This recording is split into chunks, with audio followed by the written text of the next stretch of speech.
خب بگو ببینم چی شده. چی میخواستی به هم بگیم؟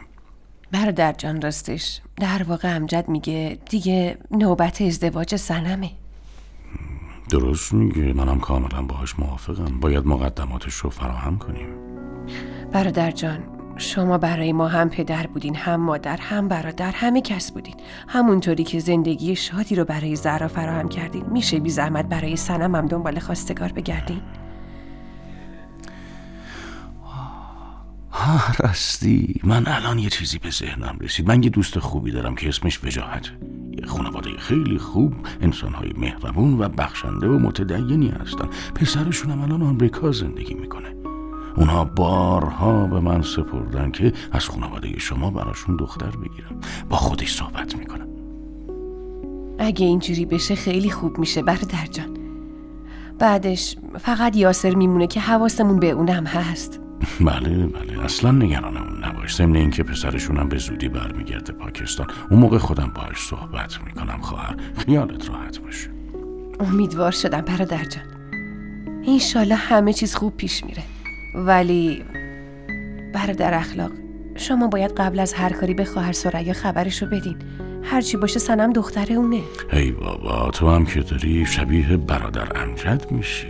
چند بار باید بهتون بگم که از این مسئله حرفی نزنین عزیزان من. اگه صنم بشنوه چه بلایی سرش میاد. اون موقع میخواین چی کار کنین؟ الانم بلند شو برو ثریا و سمیرا رو صدا کن تا راجع به این مسئله باشون حرف بزنیم. چشم. وجاهت.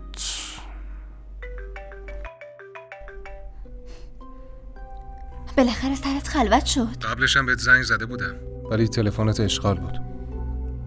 انگار داری یواش یواش ازم فاصله میگیری. اشتباه فکر میکنی. چنین چیزی امکان نداره. اگه اشتباه فکر میکنم چرا دیشب زهرا گوشی تو رو جواب میداد؟ صادقانه به هم بگو چه خبره؟ صنم من اون موقع خواب بودم. بدون اجازه من رفته سر گوشیمو تماس تو رو جواب داده. منم وقتی بیدار شدم به خاطر این کار باهاش دعوا کردم. من دیگه خسته شدم. باید یه تصمیم اساسی بگیریم. صنم من خودم خیلی نگرانم. زهرا میگه باید یا تو رو طلاق بدم یا اون رو طلاق بدم و ترکش کنم. خب ببین صنم، میدونم تو هم نگرانی.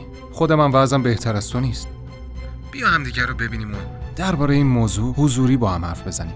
مطمئنم بالاخره به یه نتیجه میرسیم. تو الان کجایی؟ تازه از دانشگاه برگشتم. کی خونتونه؟ هیچکس. عمه کوثر کجاست؟ من نمیدونم. میتونم بیام اونجا؟ واقعا باید باهات حضوری حرف بزنم. نه نمیدونم بقیه کی ممکنه بیان خونه. زود همدیگه رو میبینیم. اون موقع میتونی حرفاتو بزنی. من میرم لباسامو عوض کنم. مراقب خودت باش. باشه؟ خداحافظ. خداحافظ.